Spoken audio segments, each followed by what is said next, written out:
बोले शंकर भगवान की, बोले मैया पार्वती की। और आइए, कल के डेट में जितनी भी कन्याओं का शादी है सब बहुत ही बड़ी सौभाग्यशाली होंगी, क्योंकि कल हमारे भगवान शंकर का शादी है, शिव जी का शादी है, माँ पार्वती का शादी है। और उस डेट में जिनका शादी होगा तो सौभाग्यशाली ही होगा। तो पहले मैं चाहूंगी कि भगवान शिव और पार्वती जी के लिए एक प्यारा सा गाना हो जाए तो बहुत अच्छा रहेगा। बोले शंकर भगवान की, बोले मैया पार्वती की।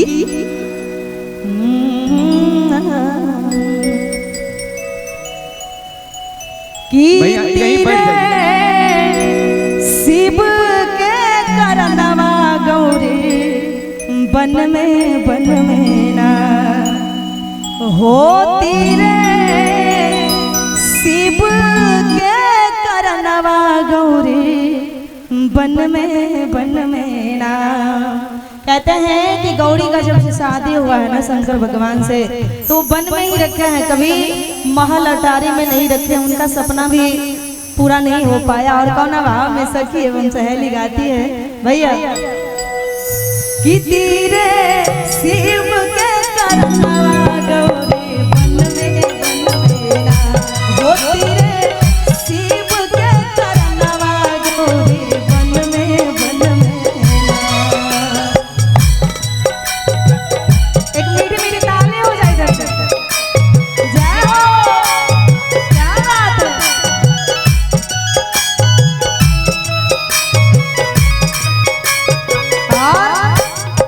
पोथी देखलन पतरा देखलन नारदा भवानवा,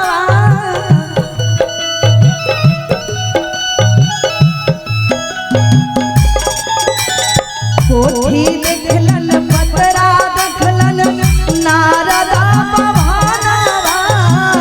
गौरी दैत्य मिलना, गौरी दैत्य मिलना, बूढ़ावा सजनवा गौरी बन में ना होती रे, शिव के करनवा गौरी बन में ना होती रे, शिव के करनवा गौरी बन में ना। क्या बात है, ओहो।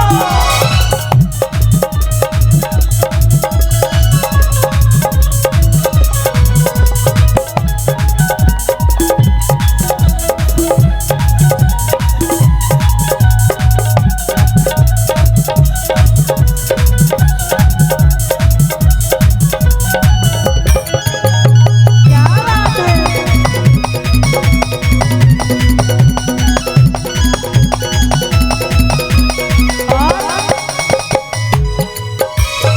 अन्ने तिजलन पान तिजलन श्यामला बहाना,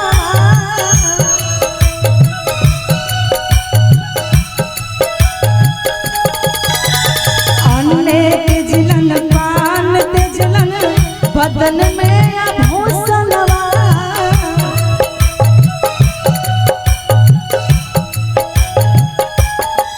आज गौरी दैत्य मिलाना, गौरी दैत्य मिलाना, बौराहा सजनवा गौरी बन में ना होती रे, शिव के करनवा गौरी बन में ना होती रे, शिव के करनवा गौरी बन में ना होती रे, शिव के करनवा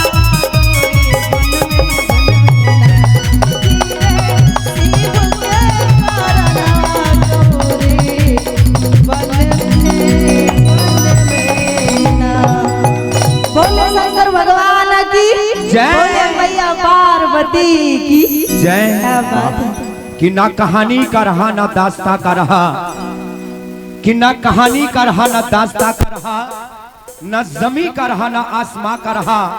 अरे जिसने भोले की भक्ति न की और जिसने भोले की पूजा न की, ना वो यहाँ का रहा ना वो वहाँ का रहा। तो एक बार बाबा भोलेनाथ के नाम जोरदार तालियां होनी चाहिए। आइए एक और प्यारा सा गीत उषा यादव जी। बोले शंकर भगवान की, बोले मैया पार्वती की।